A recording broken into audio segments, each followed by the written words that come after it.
All right, thanks for being on today. Big win on Saturday. Fun to be out there competing again. Talked in detail on Saturday, kind of after the game, about the numbers. I'll kind of recap the game offensively, defensively, special teams. Try to remember to look at the. This messes me up because normally on Zoom I'm looking at the screen. Now I got to look at the camera.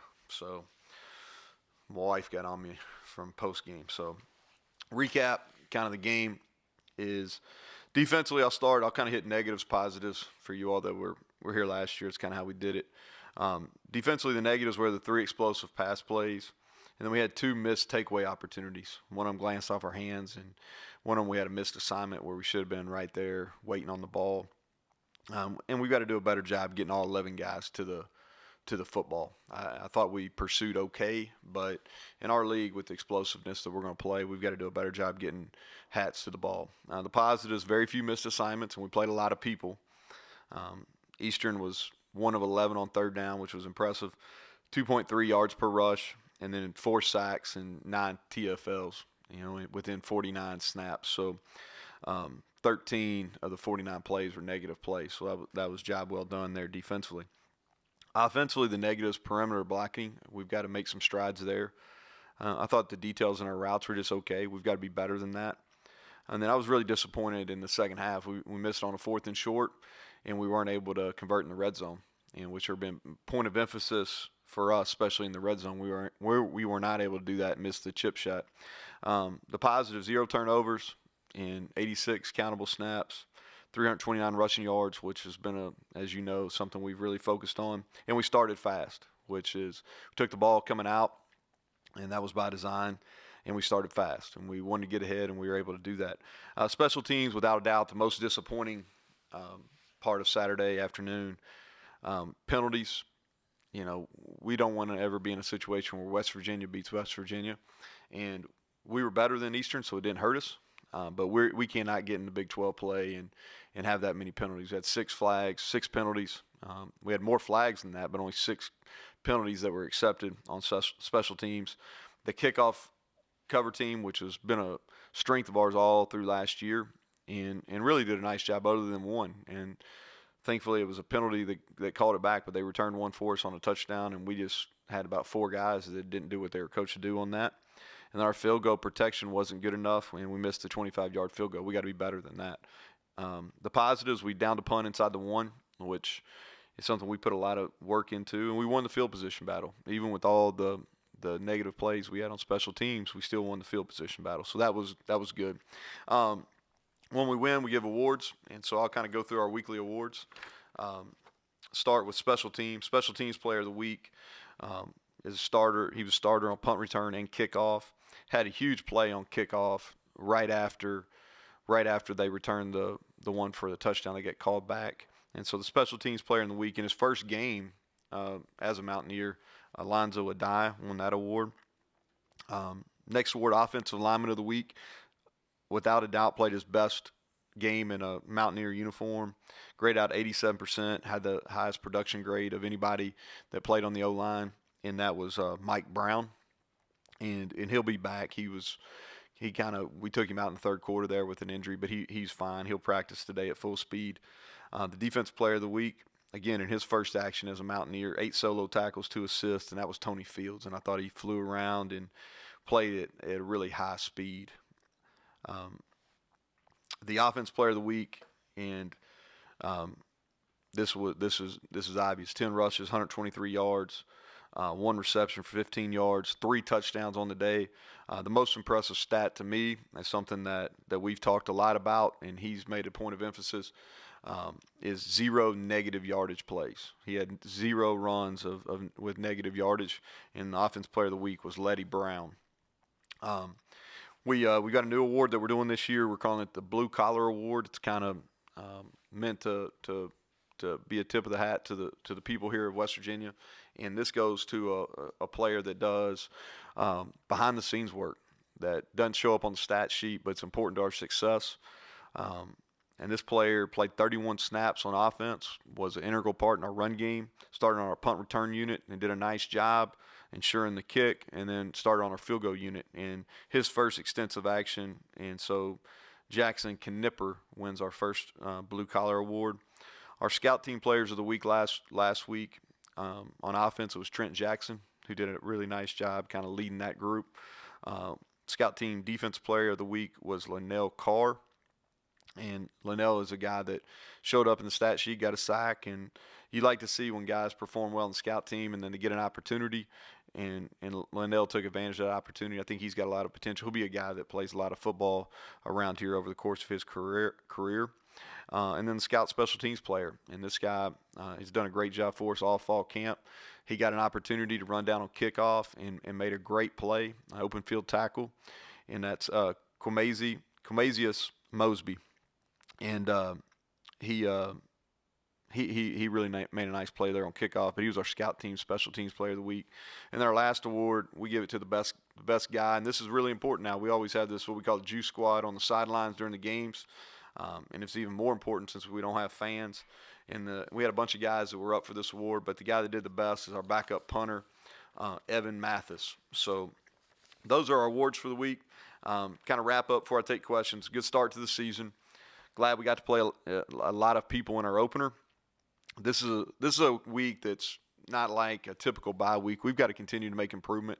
We're not going to spend as much time at the facility, but we're going to have more camp-style practices than bye week style practices. A lot of good work this week.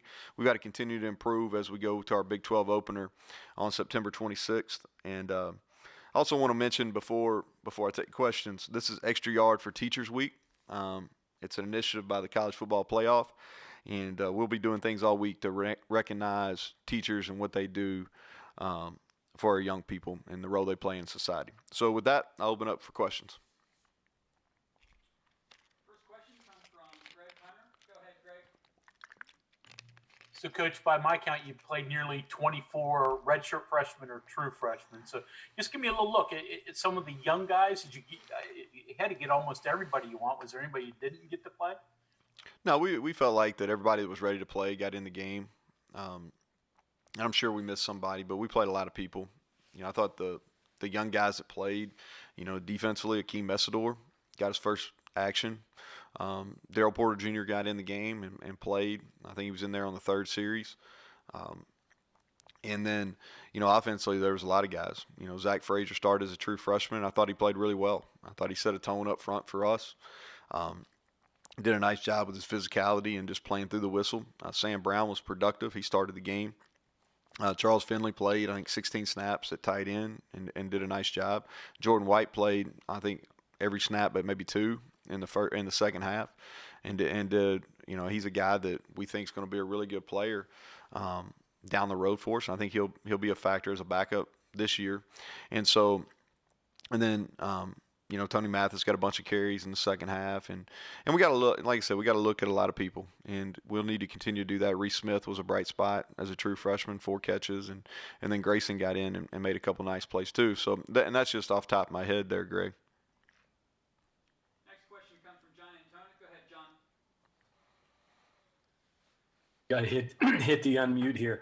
You mentioned Frazier, Yates. How did those guys do assignment wise? And where is your comfort level now with the offensive line, having those young guys play and then getting the other guys back? Yeah, well, my comfort level has been improving. I don't think we've arrived yet. I was impressed with what Zach did in his first college action, and it's tough. Center to me is the hardest position to play early, but he did it and he did it well. And I was proud of how he performed, not only performed but how he prepared during the week, because that gave him an opportunity. And I thought Yates did a nice job. Probably should have included him with Greg's question. He started as a redshirt freshman. And the unique situation for him is he didn't get here to fall camp last year. So he's never gone through a summer conditioning program either year. And so he's really young physically, but I thought he did a nice job.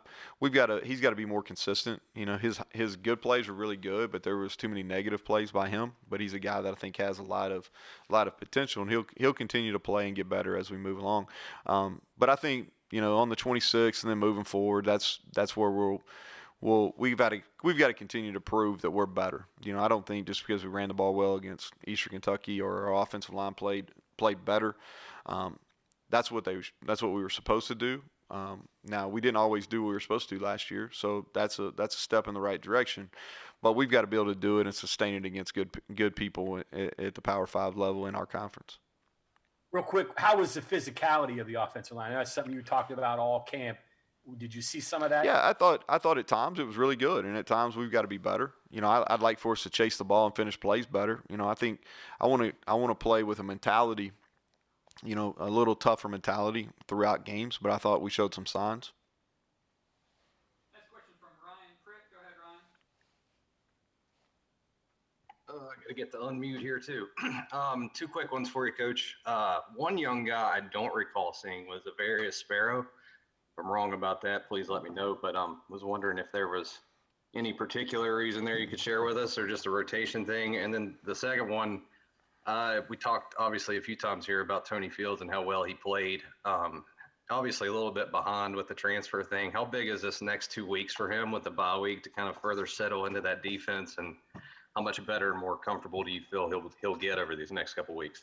Yeah, so Sparrow did not play. He was dressed and was eligible to play. We just chose not to play him just because we're trying to figure out who that third running back is going to be, and we wanted to give Tony Mathis an extensive look there. He had by far the most carries, and he was up and down. He's got to play better.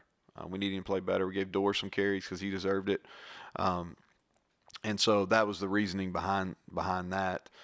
Tony, these next 2 weeks are big. I mean, this week is big for, it's not a normal bye week. It's continue to get him in condition to play, continue to get him confidence in the schematics that we're running.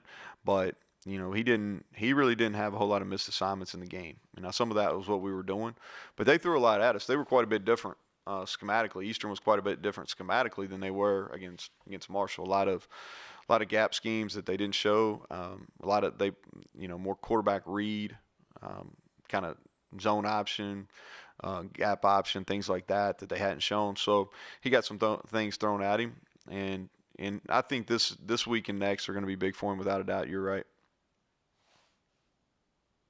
Next question from Michael. Go ahead,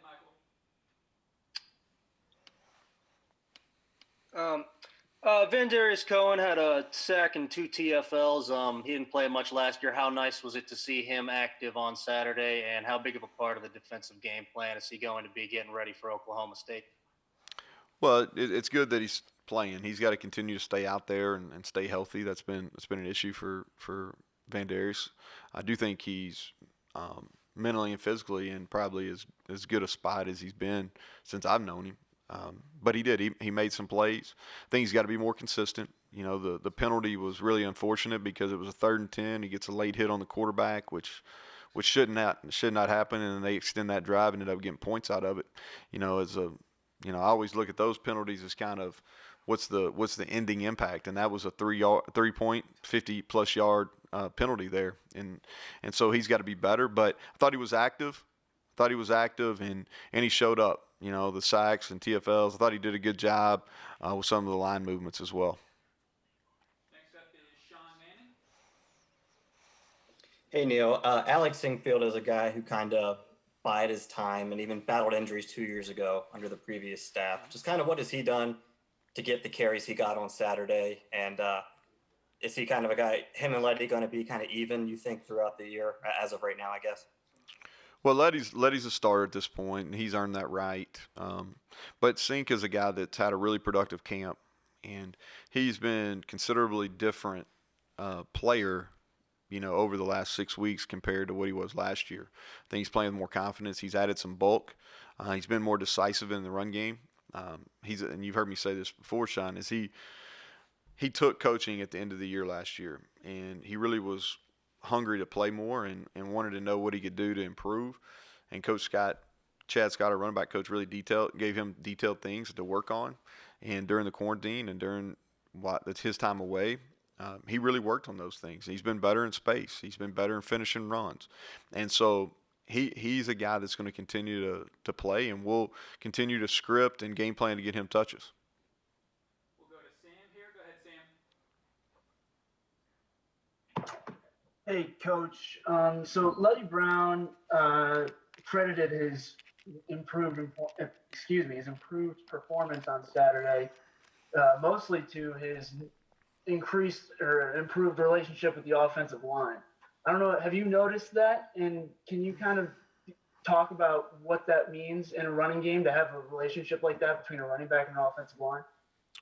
Well, I think chemistry is a positive no matter what, and it works together. The O-line and running backs spend a ton of time together during the practice, whether it's working on protection or working on run installs, and all that kind of stuff. So I think Letty has respect for those individuals. There's guys up there that have worked extremely hard. There's several of those guys that he spent, have been here about the same amount of time as he's been here, and as he's gone through the growth process, those O linemen have as well. So I think there's mutual respect there. I think that he's got more confidence in them now than he probably did a year ago. And so I think that relationship will continue to grow, and our hope is it'll continue to be productive. We'll go to Kevin Kinder. Go ahead, Kevin. You mentioned evaluating your young players in a game like this, where you're against a lot of subs and the game may be a little sloppy when some of those guys get in. What do you look at? Is it as much executing their assignments where they're supposed to be? How much does production figured in? Mm-hmm. What are the big things you're looking for? And this will sound a little bit of just me saying the same thing over, but how we evaluated our guys in this game, and it'll be the same how we evaluate them against Oklahoma State, is did they play at the effort that we demand, which we call it perfect effort, all right? Were they physical? And then did they do what they were coached to do when it's been well-defined? And those are the way that we evaluate every play. And they're each graded independently, regardless of what happened the previous play. Does production play a role in playing time? Absolutely, it does. The most productive people at every position play. But as far as the evaluation process, those are the three things that we evaluate, and it's a by-play evaluation. And over to Mike Kazada. Go ahead, Mike. Hey, Neal, a normal season, you probably have some guys out on the road going to junior college or high school games. That's not happening. I'm curious what you have planned differently, and have you all even got into the live streams or the on-demand stuff you're allowed to do now? Yeah, so we've had a recruiting meeting yesterday. We'll have another recruiting meeting today. We'll definitely spend more time on recruiting this week. But yeah, we've gotten more practice film, probably evaluated, workout film evaluated than we would in a normal fall situation for sure. But it's different. It is different. I really miss the live evaluations. I think that's something that everybody across college football, the good thing, I guess, is that everybody's on the same, everybody's on an even playing field. It's, nobody's getting live evaluations. So it's difficult, but we're making the most of it. But we're active recruiting this week, not only 21, but 22, getting heavy into the 22. We're a little bit, the schools that haven't been playing, they've been able to spend all their time recruiting, so we're a little bit behind compared to some of the people we compete against. Back to Greg Hunter. Go ahead. Coach Scotty Young and Jaquay Hubbard. Anything new on their waiver status? No, we haven't got any waivers. Yeah, I hadn't got anything on any of them. I checked before I came in here.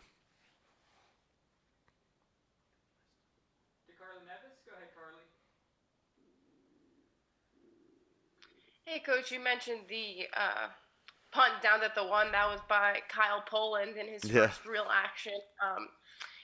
What does it say about a guy who barely sees the field at all in his first 4 years here? He comes in. I saw the video of him earning a scholarship, and he's from here, so I'm sure it means a little bit more to him. Oh, without a doubt. Family are all true Mountaineers, and I think he's a great representative of our program. I think it's tremendous that he's from right here in Morgantown. I think it gives a lot of kids that are my son's age and older that kind of grow up here and play in the youth leagues and then play in the big stadium.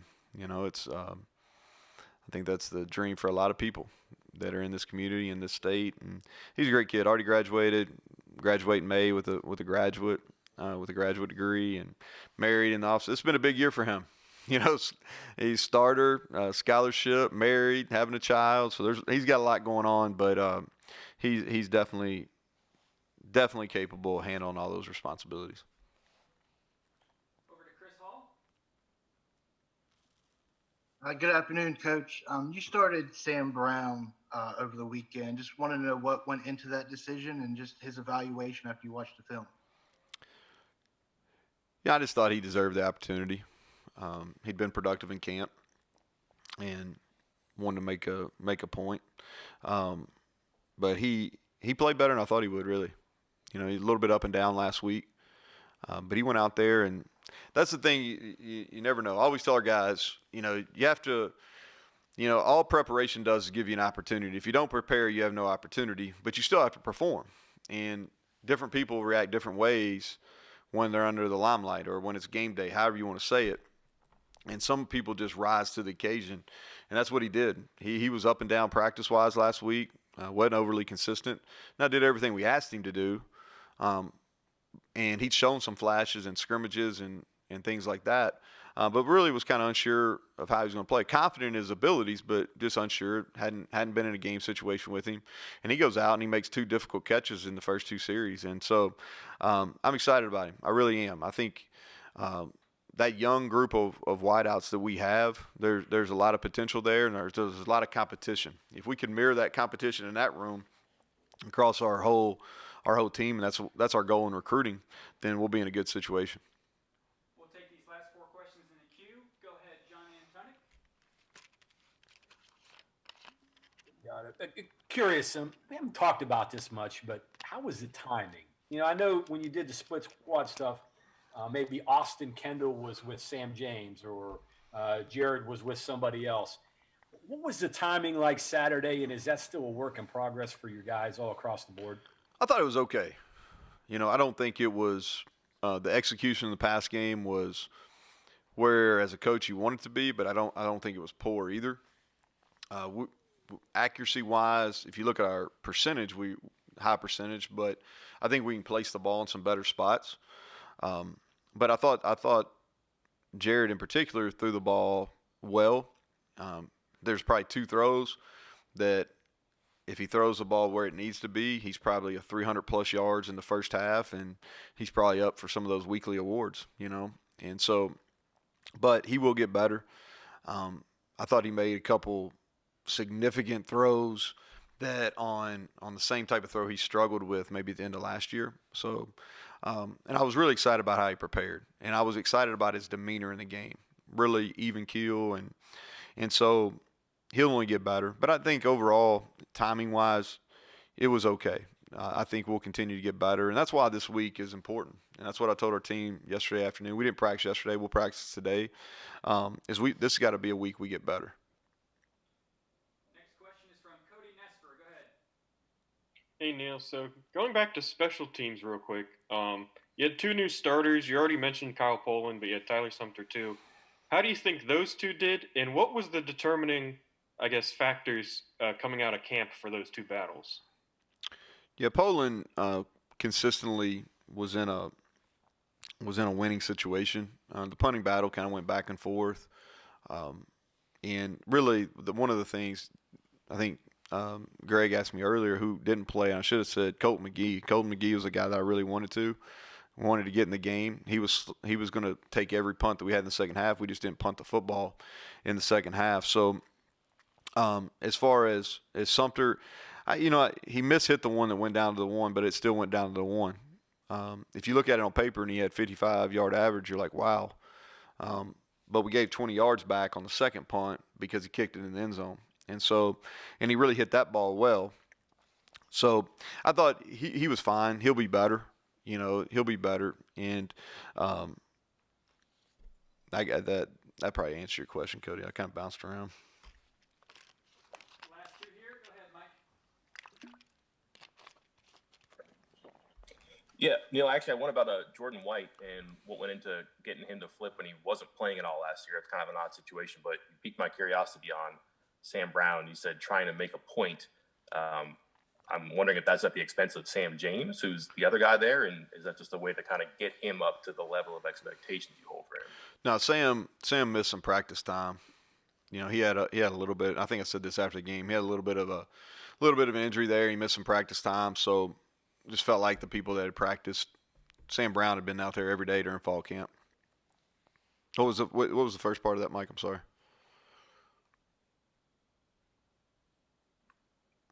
the first part was Jordan White, and just Oh, kind of the Jordan guy who White. didn't play.